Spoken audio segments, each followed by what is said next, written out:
Welcome to Salad with a Side of Fries. I'm your host, Jen Trepic, talking wellness and weight loss for real life. We're here to clear up the myths, misinformation, bad science, and marketing to teach you how to eat and how to cheat. Are you ready? I'm having salad with a side of fries. This week, we're talking about dead butt syndrome. Ever heard of it? No, not at all. I promise it's a thing. I'm like, wait, what? I know.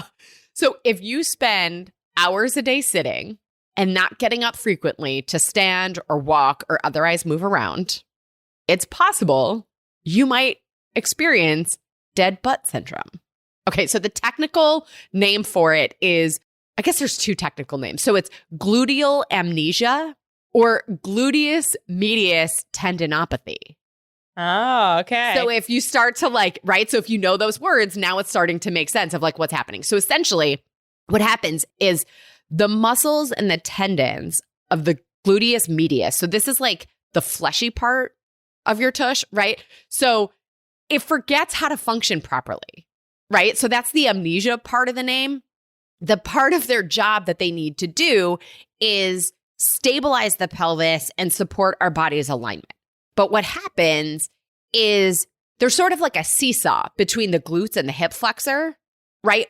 Both are designed to at times lengthen and at times shorten as we move. When we sit for extended periods of time, as our modern lives have us, right? The hip flexor shortens all the time, right? Or majority of the time. And the gluteus medius is lengthening all the time or majority of the time. This can lead to inflammation of the tendons and the gluteus medius. So the name dead butt syndrome is really, it's basically saying that those muscles and tendons are not activating properly, right? So maybe a better description is to call them deconditioned, right? So why do we even care about this? Despite the fact that the name just makes me laugh. So remember the old song, all the parts of the body where it's the foot bone's connected to the ankle bone, right? Yeah. Use none of the actual terms of words, but whatever. Long story short, everything is connected in the body. So when something isn't functioning properly, the body compensates. So when the gluteus is deconditioned, we might experience pain in the knee or the foot. Type hip flexors may be experienced as back pain. Some people end up with pain in the hip or even starting from their lower back and sort of going down the back of the leg, similar to sciatica kind of pain, but it's different. Bursitis is really inflammation of the bursa, which is it's this little fluid thing in the hip. And that can create pain too when that becomes inflamed. That's all connected to this. And sometimes because of discomfort, right? Or frankly, all the time when we have discomfort, we compensate, right? So this might end up being a change in how you walk, your gait, might shift, or you might end up with pain in the lower leg from balancing challenges. All kinds of things can then maybe be symptoms of dead butt syndrome. So essentially what we're seeing, right, is that our sedentary lifestyle, sitting too much, even laying down too much without sufficient movement. And I also want people to realize that dead butt syndrome isn't really a function of overall fitness. So even those who are super fit and exercise regularly can be at risk of this. So it can happen not just from sitting too much, but maybe even doing some exercises with improper form.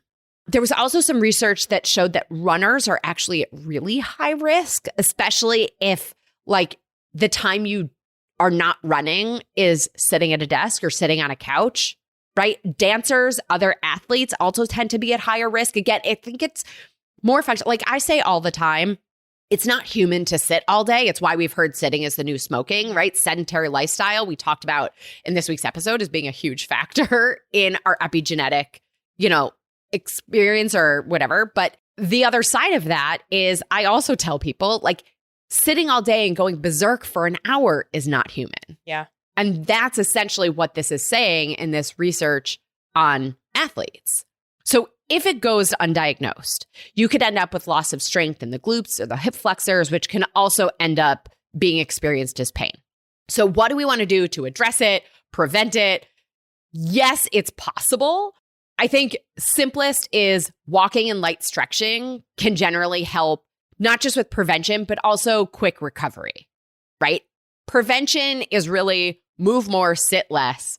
Maybe set a timer. Like I often talk about setting a timer or an alarm each hour to go off to remind us to drink water. So use that same alarm, to get up and walk around for a minute, right? Maybe that's filling up your water, but moving regularly. If you figure out that you have dead butt syndrome, treatment, obviously, depends, right? It certainly depends on how far progressed it is, what your desired activity level is too, right? Like if you're trying to run a marathon, Marathon Day was not that long ago in New York City, my favorite day of the year. But if you're trying to run a marathon compared to be able to sit down and get up from the toilet, we're going to have different needs in terms of recovery. But a big thing is even just being able to walk without fear of falling. Again, thinking to that aging piece. So I think that old standby of RICE, right, that we've heard of, rest, ice, compression, elevation, that can apply here. You may want to consult a sports medicine specialist or an orthopedist to evaluate your symptoms and design a treatment plan. For some people, your physician might even recommend PRP, which is platelet-rich plasma. That's it's gaining a lot of popularity for tissue healing and repair. But the long and the short of it is move more, sit less. Know that with treatment and exercise, you can resuscitate your dead butt. So, Hannah, anything you want to add? Oh my gosh, I had never heard of that.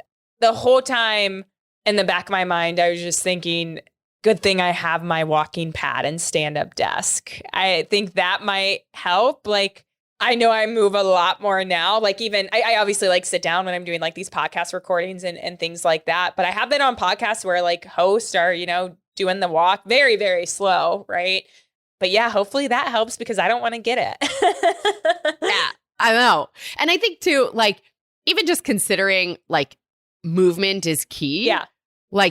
We have another movement or fitness focused episode that's coming next week for everybody. So a little something to look forward to also. Yeah. Yes. Well, as always, everybody, I'm your host, Jen Trepeck. Connect with me on Instagram or all social media. I am at Jen Trepeck, JENNTREPECK. Website is asaladwithasideofries.com. Pick your platform, send a message. I love hearing from you, your takeaways, your ideas, your questions. This is also the easiest way to learn about working with me as your health coach. Maybe you're making plans now for 2025. Let's do that together. Hannah Went, thank you again for being here and joining us. Thank you, Jen. Absolutely. And friend, if you're not already, join our membership program by going to glow.fm/salad with a side of fries. This shows your support for this podcast, this community, and most importantly, it supports your health. You'll get this week's recipe for the ultimate winter salad. Well, friends, that's it for today's episode of Salad with a Side of Fries. Congratulations for making yourself and your health a priority. Thanks so much for joining us. Be sure to click subscribe or follow on your favorite podcast platform. Share us with a friend, and we'll be back next week. Always remember, you deserve it, and you are worth it. Happy healthy.